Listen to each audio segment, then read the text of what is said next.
Oi, gente, tudo bem com vocês? Quanto tempo, não? Espero que esteja tudo bem, em paz aí com vocês, com a família de vocês, todo mundo com saúde, tudo bem. Essa é a segunda e a última parte do nosso vídeo sobre a Revolução Francesa.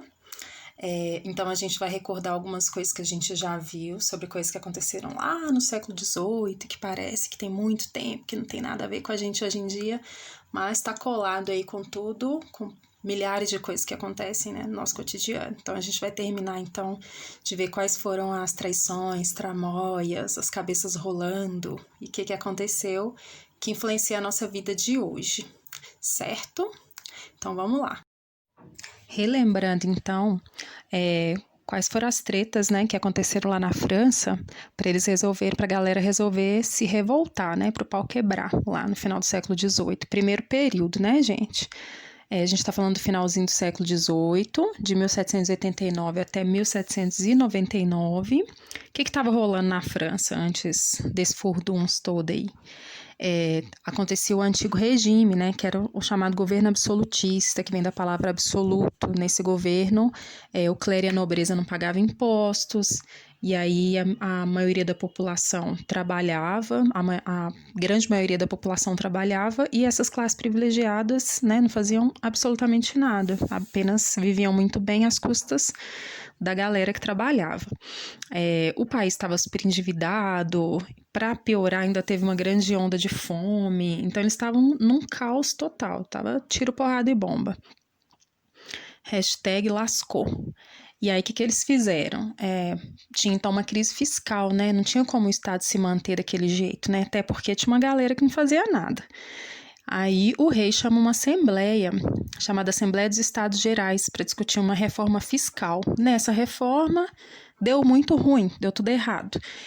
O pessoal do terceiro estado ficou muito revoltado, porque eles não tiveram nem chance de falar, e eles que eram o povão, né? A galera que trabalhava. E aí eles decidiram que não iam mais aceitar aquilo, não.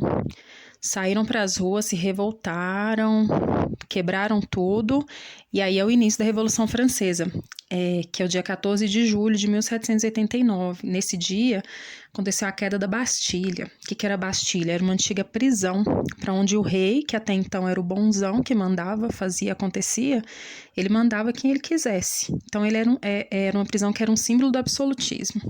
Pois bem, nesse ano ainda, 1789, então essa galera declarou, né, fez o documento Declaração dos Direitos do Homem e do Cidadão, que era um documento contrário a essas coisas todas que existiam antes, né? Então defendia que as pessoas tivessem direitos mínimos. É um documento super, super mega importante. Inclusive a Constituição do Brasil, ela vamos dizer assim, netinha aí da Declaração dos Direitos do Homem e do Cidadão. Nessa época aí também começa a separar o governo e a igreja, né? Que até então eles andavam coliados, né? Que a igreja, o que o Papa falava e o que o rei falava, viravam forma da lei, vamos dizer assim, né? Se bem que eles não respeitavam lei, né? Porque eles tinham muitos privilégios. E aí, como a Revolução Francesa, eu tinha falado para vocês que ela durou 10 anos, ela teve algumas outras fases, né? Então, em 1791, foi quando proclamou-se a primeira Constituição. Então, o país ele deixou de ser uma monarquia absolutista, onde o rei fazia e acontecia, para ser uma monarquia constitucional, ou seja, ok ter rei, mas o rei também vai ter que seguir as leis, né? Porque ele não está acima do bem e do mal, vamos dizer assim, né? Ele não era mais o tal.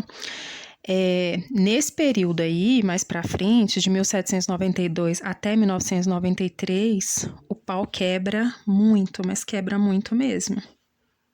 E aí, gente, o que aconteceu? Esse povo aí do primeiro e segundo estado, que até então tinha um monte de privilégio, vivia no bem bom, ficaram muito, chocados, né? Muito revoltados de perder todos os privilégios que eles tinham, né? Eles tinham muitas mamatas. O que eles fizeram? E aí os outros países vizinhos também estavam de butuca, morrendo de medo da revolta e das ideias se espalharem. Foi o que acabou acontecendo depois, né? E aí a Áustria e a Prússia, por exemplo, queriam começar imediatamente uma guerra contra a França. E aí a Assembleia da França pediu, né, exigiu que a Áustria e a Prússia eles não invadissem. acabou declarando guerra, teve treta e tal. Porém, o rei e a rainha dessa época, que era o rei Luís XVI e a rainha Maria Antonieta, como eles queriam manter o poder, eles fizeram uma tramóia aí. Que eles foram lá e canguetaram todos os segredos dos planos de guerra para os exércitos invasores, que era uma ideia deles continuarem por cima da carne seca. O tiro saiu pela culatra. Eles perderam, né, esses exércitos aí da Áustria e da Prússia perderam muito, muito feio. O rei e a rainha foram considerados falcianos, foram desmascarados. E aí eles foram julgados pelo povão e decapitados na guilhotina. Então a expressão cabeças vão rolar vem dessa época aí, porque muitas e muitas e muitas cabeças rolaram. Então começou um outro período chamado período do terror. E aí esse período muitas, muitas cabeças rolaram mesmo, literalmente. Então, lembra que eu tinha falado para vocês que tinha traições, tretas e tramóias? Então, esses dois, os governantes aí, eles até tentaram fugir da França, né? Mas lá em 1792 eles foram julgados por traição, né? Por estarem aí coliados com os outros países para continuar tendo poder. Então, eles foram guilhotinados em 1793. Então, começa um período chamado de Convenção. E aí teve dois governos, né? O governo da República Girondina.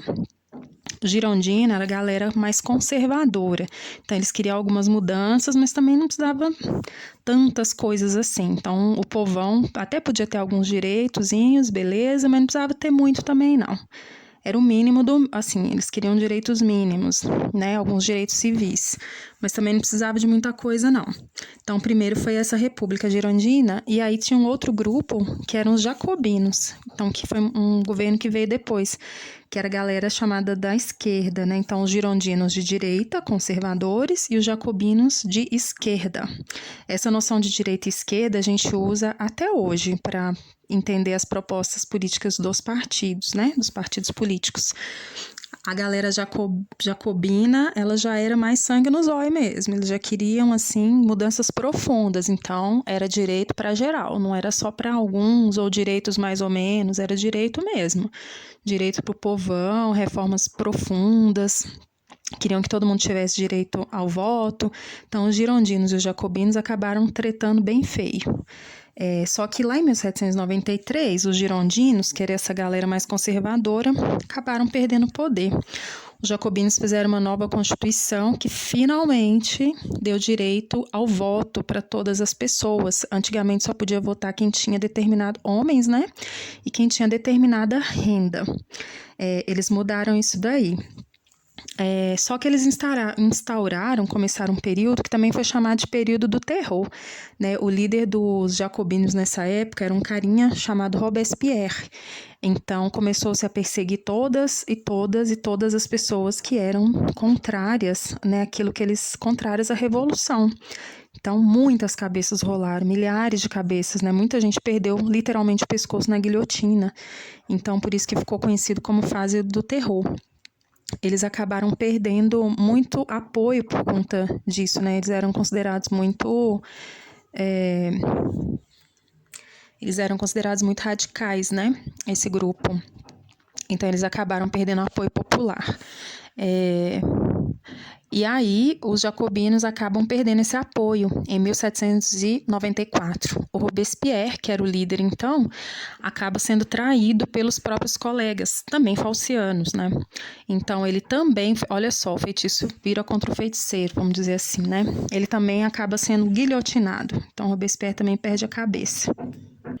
Tiquinho mais para frente, em 1795, começa um outro período chamado Diretório, que é a última fase da Revolução Francesa, né? Que ela termina em 1799. Então, os girondinos, que era essa galera mais conservadora, eles voltam ao poder, mas eles fazem, embora eles fossem conservadores, eles fazem algumas reformas interessantes, né? Então, mantém-se o voto, o direito ao voto e tudo mais. E eles enfrentaram também uma crise financeira bem brava mesmo. Conseguiram minimamente manter uma certa organização da sociedade nessa época. Continuou, então, esse período de uma certa estabilidade, né? em comparação com o período anterior, onde tanta gente foi decapitada e tal. E aí, lá em 1799, que é considerado o fim, né, do processo da Revolução Francesa, que é quando tem um golpe militar, né, por um carinha baixinho, mas que se achava chamado, né, Napoleão Bonaparte. Então ele invade Paris, dá um golpe de Estado e aí assume o poder, né, se autoproclama governante. Você vê que ele era bastante humilde, né? E aí começa um outro período, então finaliza-se, né, o período da Revolução. Essas ideias todas, claro que o Napoleão, ele acaba retirando algumas conquistas, né, mas não todas elas, porque como eu disse lá no primeiro vídeo, né, uma revolução significa que o mundo não, que aquele período, aquela sociedade não tem como voltar atrás mais. Então foram mudanças muito, muito profundas, né. Então, é importante lembrar que nem tudo foi perdido, né? Mesmo tendo tido esse golpe, né? Muitos direitos foram consolidados, passou-se a ter a Constituição, não pôde mais ter o governo do tipo absolutista tirânico. As pessoas passaram a ter direitos como direito ao voto, direito à propriedade privada, direitos mínimos, né? Que pra gente parece ser uma coisa muito comum, né? Por exemplo, votar. Votar tem gente que nem muitas pessoas desvalorizam, mas olha quantas cabeças rolaram para que a gente tivesse hoje, por exemplo, direito ao voto, né? A ideia também da igualdade diante da lei, isso também foi uma coisa muito nova e muito interessante na época, né? Porque as pessoas nasciam com privilégio de nascimento, elas tinham privilégio de nascimento. Então surgiu de fato o mundo do jeito que a gente conhece hoje em dia. E teve uma personagem aí também que foi muito interessante. Então, se nesse período, né, as pessoas passaram a buscar os seus direitos, teve uma personagem muito interessante que causou muito, que foi a Olympe de Gouges. A Olympe de Gouges é um pseudônimo, né? Ela chamava-se Marie Gouges. Ela era uma dramaturga. A gente pode dizer que ela era, considerá-la, né, o que a gente chamou hoje de uma feminista. Ela era a favor da abolição da escravidão, era uma mulher com ideias bem revolucionárias, né? Então, na época que fizeram a Declaração dos Direitos do Homem e do Cidadão, ela foi lá e fez uma outra obra chamada Declaração dos Direitos da Mulher e da Cidadã, porque até então as mulheres eram consideradas cidadãs de segunda categoria, né? Na verdade, nem se consideravam mulheres como cidadãs, né? E aí ela tinha essas ideias altamente revolucionárias, né? Então ela propunha a igualdade diante da lei também para as mulheres, e a igualdade de tratamento, igualdade de direitos, direito ao voto e tudo mais, né? E aí ela foi uma pioneira, vamos dizer assim, né? Uma pioneira da discussão sobre direitos das mulheres. É claro que naquela época ela não avançou, mas foi um início, né? Toda conquista de direitos, ela acontece ao longo do tempo, né? As coisas não nascem do nada.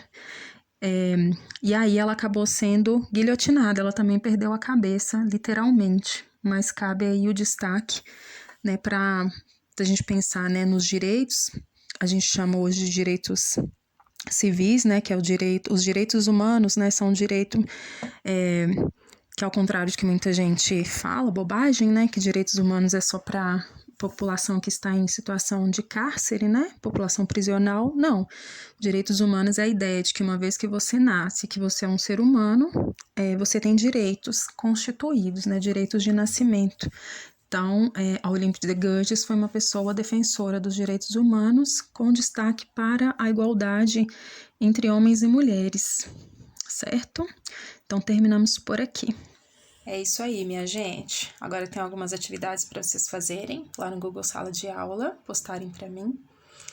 A gente se vê em breve. Beijo. Saudades.